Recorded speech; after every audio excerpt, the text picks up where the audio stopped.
Good evening to all students.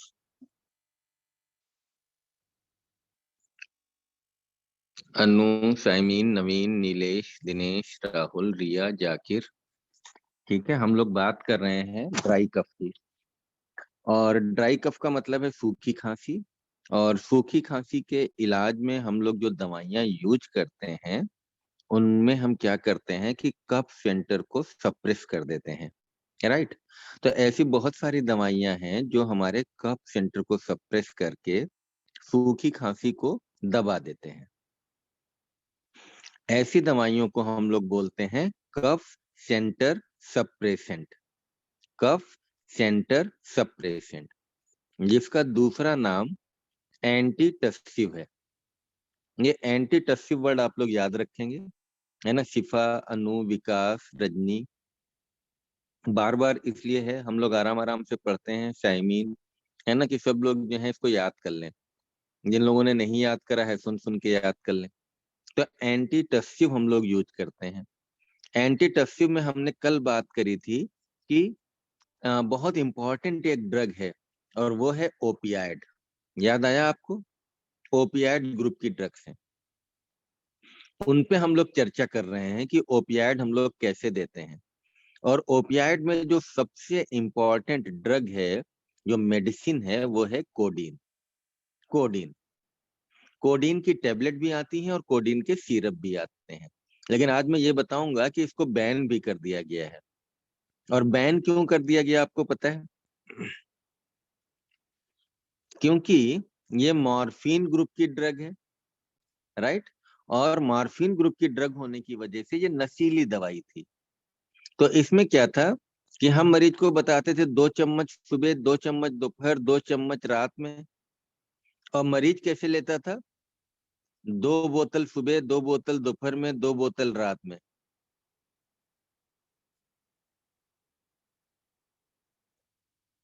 वो पूरी पूरी जो बोतल है, छोटी सी बोतल आती थी 100 ml की, वो पूरी की पूरी बोतल पी, उसको मजा आता था। तो जिन मरीज को पता चल जाता था कि ये नशीली दवा है, तो उसमें मार्फिन का मजा आता था पूरा, है ना। मार्फिन, और मार्फिन से हीरोइन बनाई जाती है, आपने पिक्चरों में देखा होगा, सुना होगा, हीरोइन पकड़ ली जाती थी। तो मार्फिन, हीरोइन, कोडीन, ये सब एक ही ग्रुप की ड्रग है। तो जिन लोगों को पता चलता गया, वो लोग इसको नशे की तरह यूज करने लगे।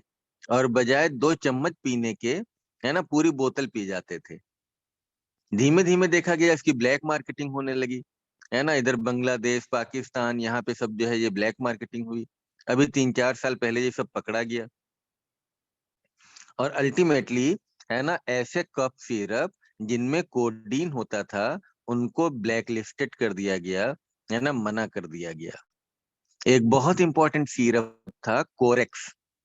तुम में से बहुत लोगों ने पिया भी हो शायद, सिरप कोरेक्स। कितने लोग जानते हैं कोरेक्स? यस लिखो।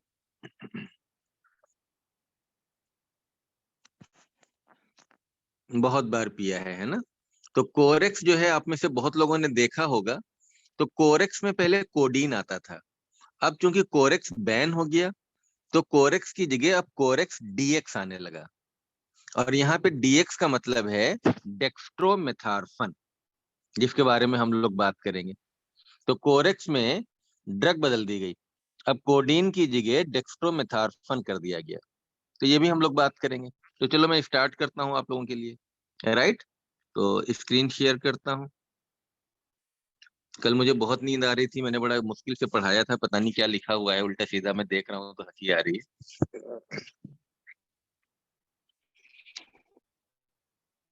तो ओपियाइड की अगर हम लोग बात करें, तो ये मोस्ट इफेक्टिव एंटीटक्सिव है, सबसे मजेदार थी। लेकिन आज के समय में बैन हो चुकी है कोडीन।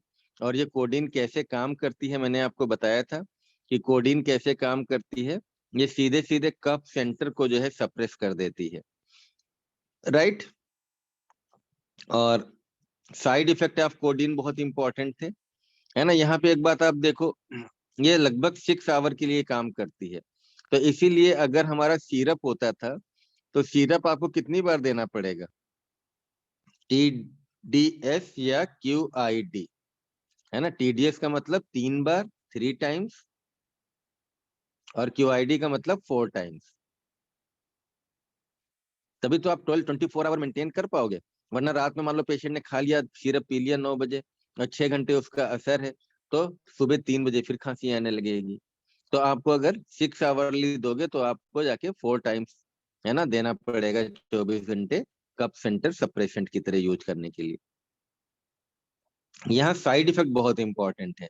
कोडीन जैसी दवाइयों से क्या हो जाता है, कॉन्स्टिपेशन हो जाता है, राइट, कॉन्स्टिपेशन, कब्ज की एक शिकायत हो जाती है। दूसरा कि ये कफ सेंटर जैसे सप्रेस करता है, वैसे ही रेस्पिरेटरी सेंटर को भी सप्रेस कर देता है ना, और नींद को इंड्यूस कर देता है, ड्राउजीनेस। तो वैसे तो अच्छा था खासतौर से बुढ़े लोगों में, है ना, हम लोग दे दें तो जिन लोगों को नींद नहीं आ रही उनको नींद भी आ जाती थी। लेकिन यहाँ पे अगर आप देखो तो रेस्पिरेटरी डिप्रेशन है। इसका मतलब ऐसी बीमारियां जहाँ पे सांस, हमारी ब्रेथ जहाँ पे कंप्रोमाइज हो रही है, ऐसी बीमारियों में हम नहीं देंगे, है ना, खास तौर से ब्रोंकियल एस्थमा। क्योंकि अगर एस्थमेटिक पेशेंट है, एस्थमा में आपको पता है कि पहले से ही हमारा क्या होता है, ये ट्यूब नैरो हो जाते हैं, पहले से ही सांस नहीं आ रही है। और अगर ऐसे में हम कोडीन वाला कफ सिरप पिला दें, है ना, तो जो सांस चल रही थी उसमें भी आपका सप्रेशन कर दिया, तो मरीज की दिक्कत बढ़ सकती है ना। तो इसलिए एस्थमेटिक पेशेंट में हम लोग कभी भी, है ना, ये नहीं देते हैं, क्योंकि ओपियाट से, है ना, दूसरा एक हिस्टामिन का कारण भी होता है। देखो ये गलत लिखा हुआ है ना, रिलीज हिस्टामिन। तो ओपियाट क्या करता है, हिस्टामिन को रिलीज करता है, और हिस्टामिन की रिलीज होने की वजह से एस्थमा प्रेसिपिटेट हो जाता है। ठीक है, तो ये आप अपना पहले तो माइक ऑफ करो। कौन है स्टूडेंट जिसने माइक ऑन कर रखा है? आपके ज्यादा माइक ऑन होने से हमारी आवाज भी जो है दब जाती, सप्रेस हो जाती है ना। मैं म्यूट कर देता हूँ आप सब लोगों को।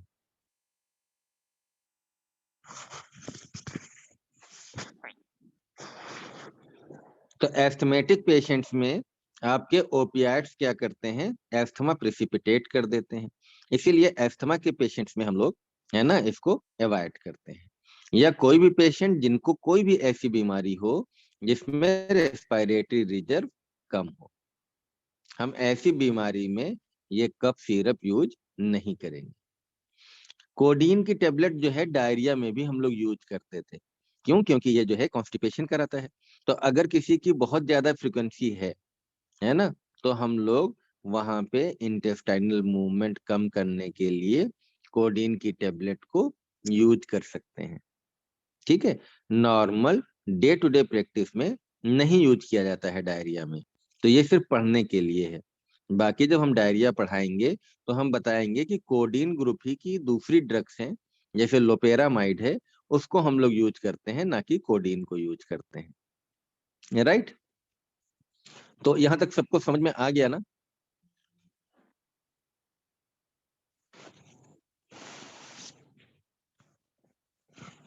तो एक बार आ जाओ आप लोग जरा चैट सेक्शन में।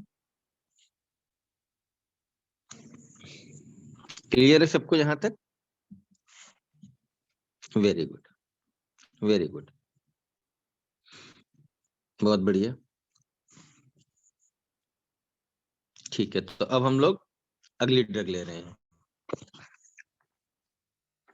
तो कोडीन के बाद ये तो हमारी ओपियाइड की खास बात हो गई, है ना। तो जैसे कोडीन है वैसे ही मिलती जुलती फॉल कोडीन है। अब हम लोग अगली ड्रग पढ़ेंगे, नॉन ओपियाइड एंटीटसिव।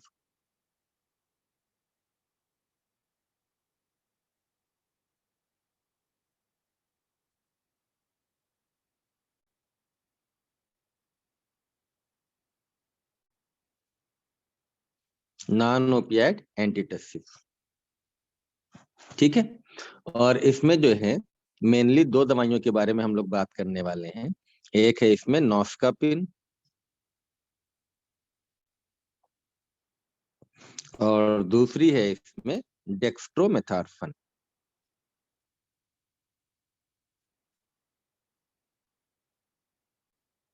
ठीक है, तो पहले हम लोग नॉस्कापिन के बारे में बात करने वाले हैं।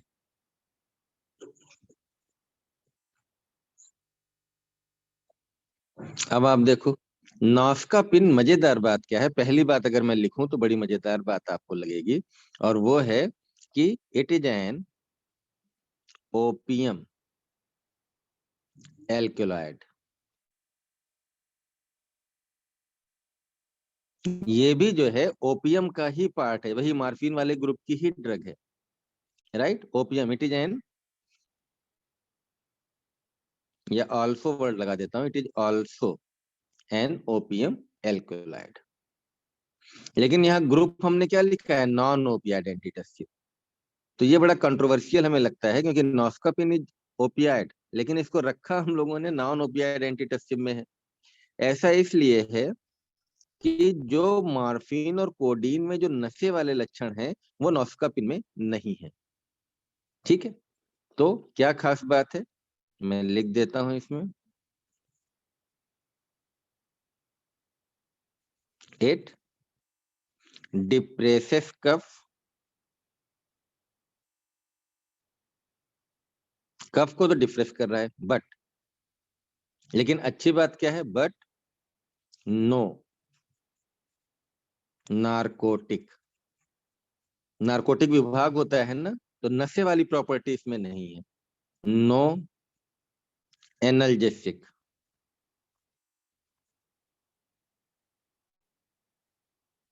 No dependence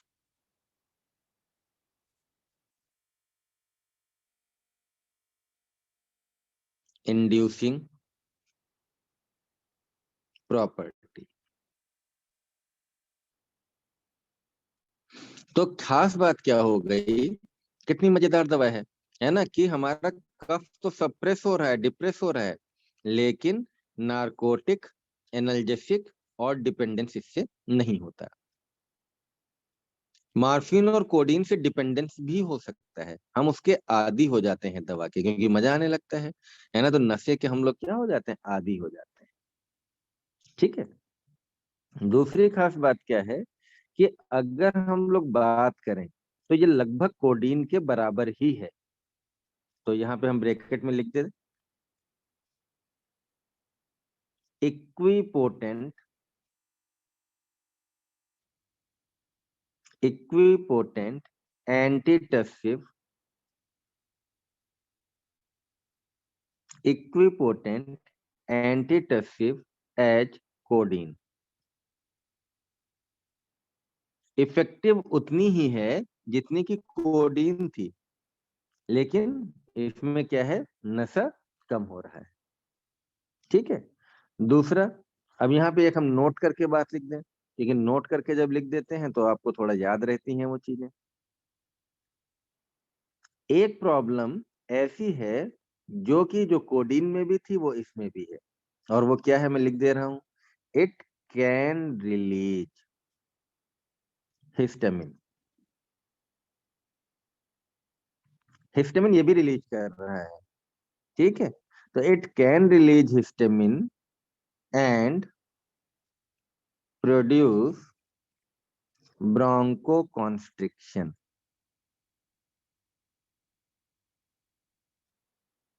So it should be avoided in asthmatics.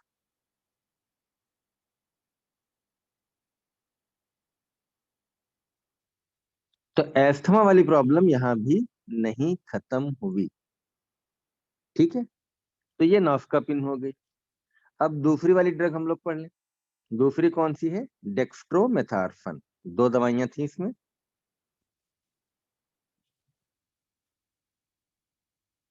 ये याद हो जाएंगी आपको धीमे धीमे, जब कई बार आप सुनोगे और कई बार पढ़ोगे तो सब चीजें आपको याद हो जाएंगी।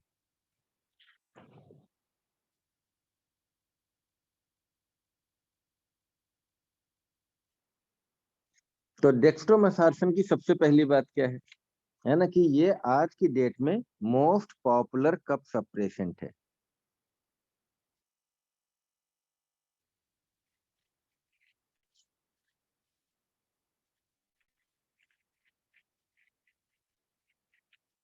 तो it is the most popular cough suppressant. ठीक है, देन क्या एडवांटेज है,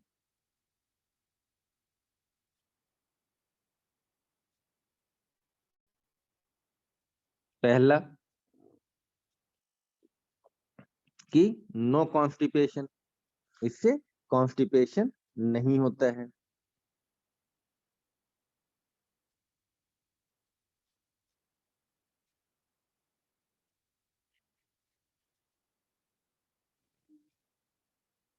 no addiction,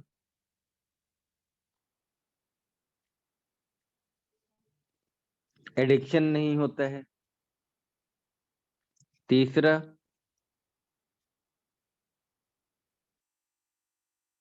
it does not depress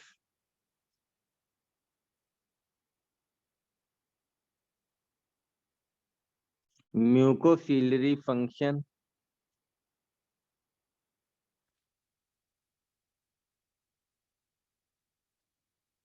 of the airway mucosa.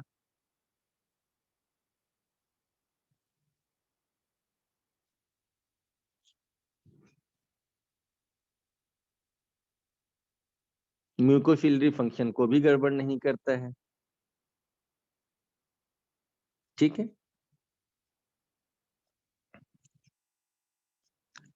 लेकिन कोडीन की तरह नींद इससे भी आ सकती है।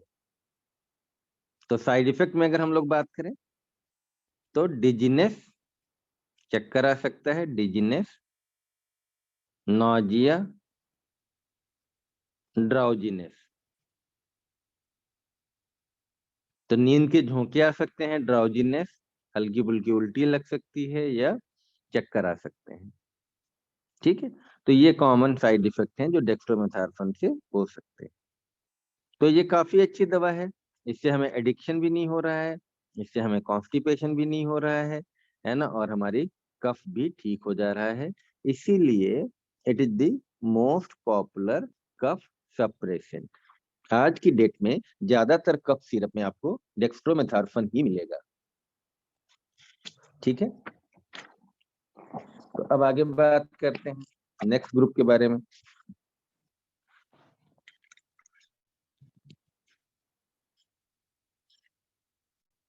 तो नेक्स्ट ग्रुप है एंटी हिस्टामिन।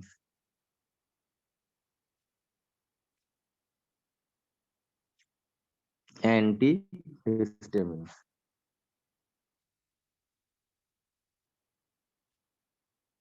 ठीक है। तो इसमें दवाइयां कौन कौन सी हैं ये तो आपको पता ही है ना। क्लोरफेनिरामीन,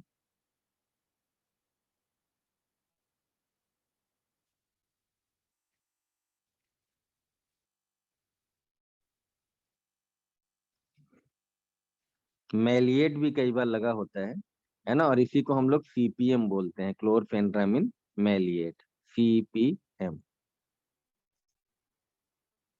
डाइफेनहाइड्रामिन,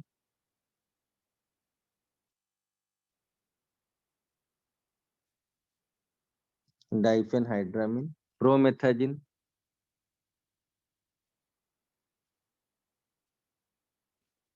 ये सब हमारी दवाइयां हैं जो कि कहलाती हैं एंटी हिस्टामिन्स। पहले लिख दें तो H1 एंटी हिस्टामिनिक्स। H1 क्यों बोलते हैं ये सबको पता होगा, क्योंकि हिस्टामिन के 3 रिसेप्टर होते हैं।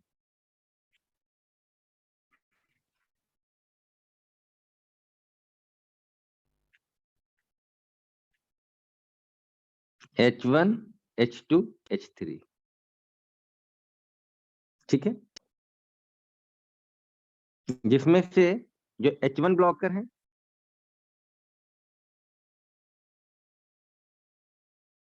ये हमारे mainly use as anti allergic,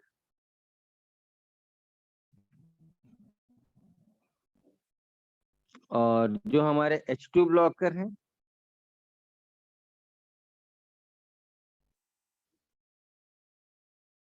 तो mainly use in peptic ulcer.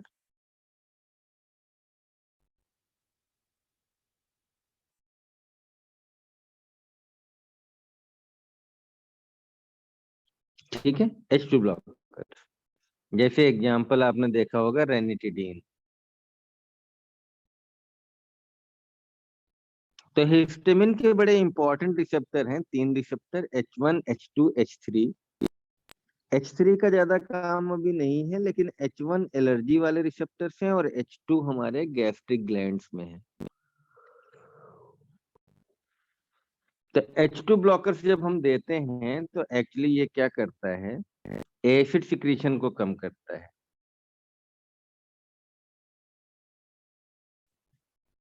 और इसकी वजह से हम लोग इसको पेप्टिक अल्सर ट्रीटमेंट में यूज करते हैं। तो समझ में आया। अब कफ में हम लोग कौन सा यूज करते हैं, खांसी में। तो खांसी में हम लोग यूज करते हैं H1 ब्लॉकर्स। और H1 ब्लॉकर्स में भी मेनली जो फर्स्ट जनरेशन है, क्लोरफेनरामीन, डाइमेनहाइड्रामीन है ना, प्रोमेथाजिन, ठीक है। मैकेनिज्म ऑफ एक्शन की बात करें अगर,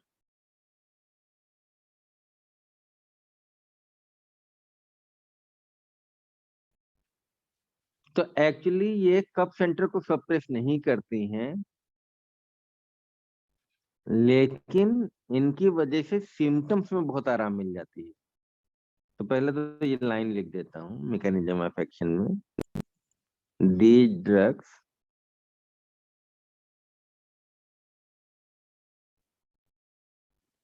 don't act on cough centre, ठीक है, but it provide symptomatic relief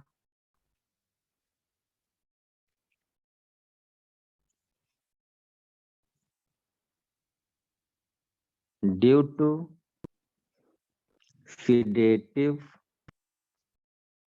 and anticholinergic action।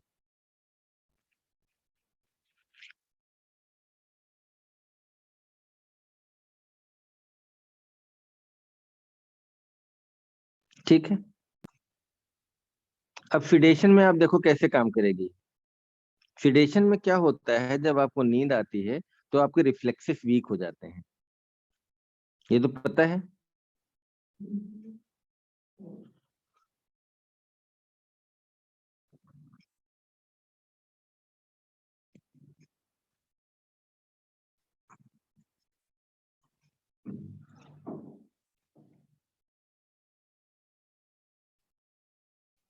और एंटीकोलिनर्जिक एक्शन से क्या फायदा है, क्योंकि ये सिक्रीशन को क्या करेगा, कम करेगा, एट्रोपिन लाइक एक्शन हो जाएंगे।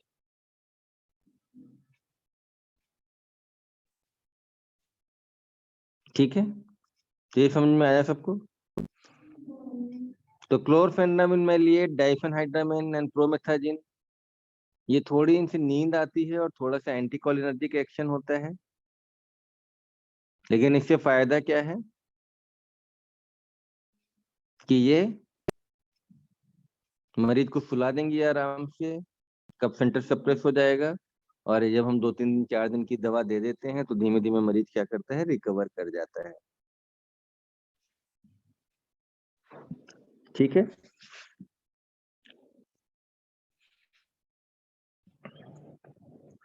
लेकिन इनको हम लोग किस टाइप के मरीजों में नहीं देंगे, कॉन्ट्रा इंडिकेशन।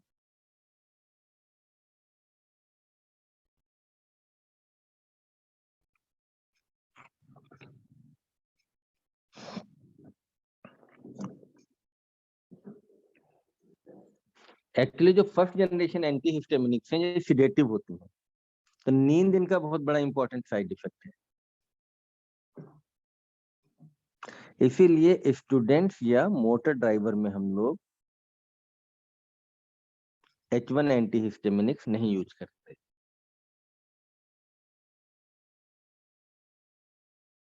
तो should be avoided in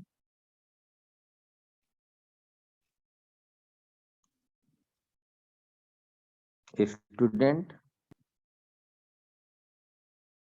vehicle driver,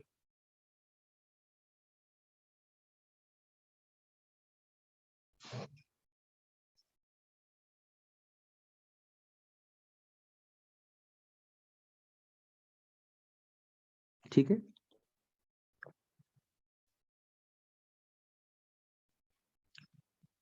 students खासतौर से अगर एग्जाम गोइंग है,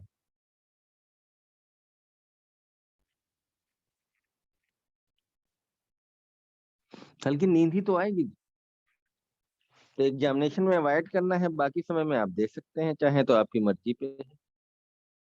और ड्राइवर में इसलिए नहीं देना कि नींद का झोंका आ गया, ड्राउजीनेस हुआ तो पता चला गाड़ी ही चली गई, गायब हो गई।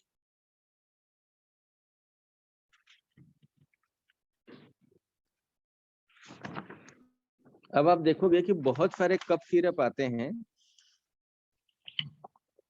जो हम लोग यूज करते हैं पेशेंट्स में, और उसमें डिफरेंट डिफरेंट कॉम्बिनेशंस होते हैं।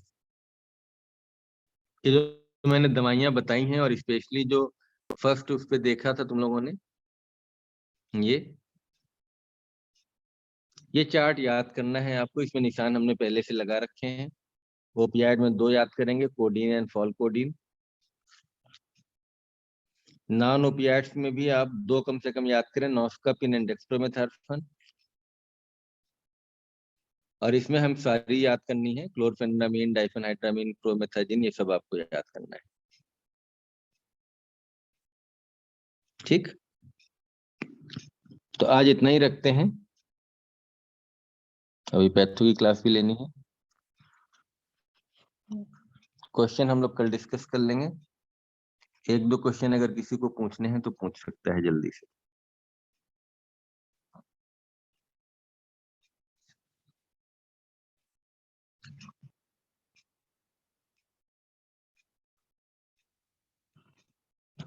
पीडीएफ हम डाल देंगे आज भी, हाँ, पीडीएफ डाल देंगे। तो okay, bye bye, good night.